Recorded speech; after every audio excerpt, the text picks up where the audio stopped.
Halo semuanya, pada hari ini saya dan teman-teman saya akan menjelaskan tentang manusia purba. Jadi manusia purba adalah makhluk hidup yang telah ada jauh sebelum manusia terakhir di bumi. Nah, banyak yang mengatakan kalau manusia purba merupakan nenek moyang dari manusia zaman modern saat ini. Penelitian tentang manusia purbakala masih menjadi perdebatan hingga saat ini. Namun dalam perkembangannya banyak ditemukan jejak prasejarah yang menunjukkan kehidupan dan keberadaan manusia purbakala. Manusia purba ditemukan di seluruh dunia, salah satunya di Indonesia. Dan jenis manusia purba di Indonesia tersebar di berbagai wilayah, seperti di Pulau Jawa hingga di Pulau Flores. Manusia purba diperkirakan hidup di kala Pleistosen. Pleistosen adalah era yang berlangsung 2.580.000 hingga 11.700 tahun yang lalu. Era Pleistosen dibagi lagi menjadi tiga, yaitu Pleistosen awal, Pleistosen tengah, dan Pleistosen akhir. Para arkeolog tidak pernah berhenti berburu peninggalan zaman purba seperti benda purba, hewan purba, hingga kerangka manusia purba untuk mempelajari kebudayaan masa lalu. Tidak hanya di luar negeri, kerangka manusia purba juga beberapa kali ditemukan di Indonesia. Jumlahnya mencapai 8 fosil dengan ciri dan khas tersendiri. Agar terdokumentasi, para arkeolog lantas membagi manusia purba ke dalam 8 jenis sebagai berikut. Meganthropus paleojavanicus.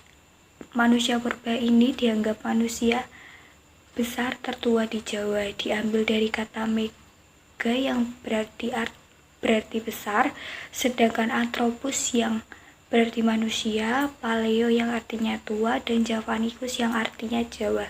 Dinamakan Javanicus karena kerangka ini ditemukan di Sangiran, Jawa Tengah oleh G.H.R. von Koenigswald pada tahun 1936 sampai 1941.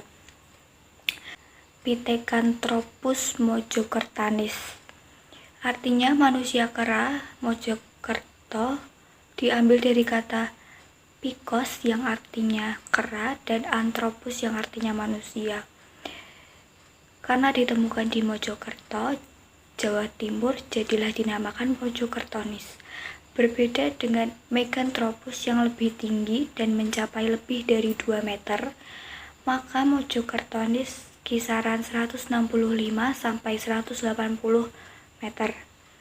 Fosil manusia purba ini juga ditemukan oleh von Koenigswald pada tahun 1936.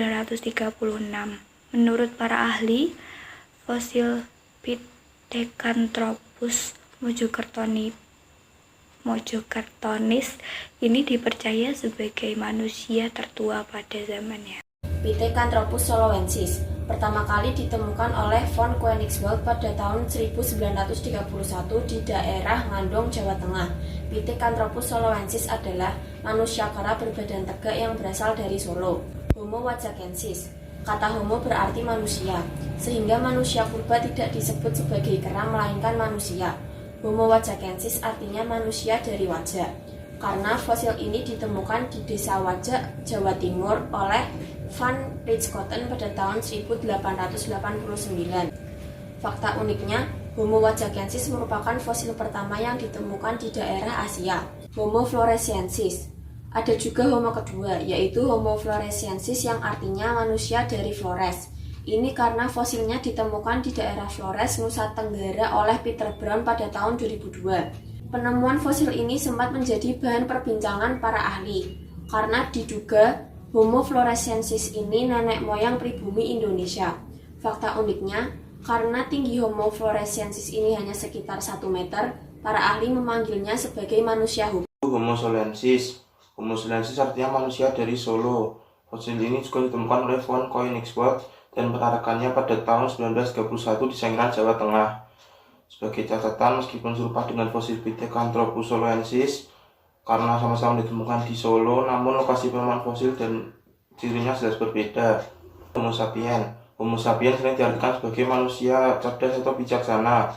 Sapien yang berarti bijaksana yang ditemukan oleh von Koenigswald dan rekan-rekannya periode tahun 1931 hingga 1934. Perlu diingat, Homo sapiens adalah kategori umum, sehingga Homo soloensis, wajakensis, dan floresiensis termasuk dalam kategori Homo sapien, meskipun ciri dan khasnya jelas berbeda.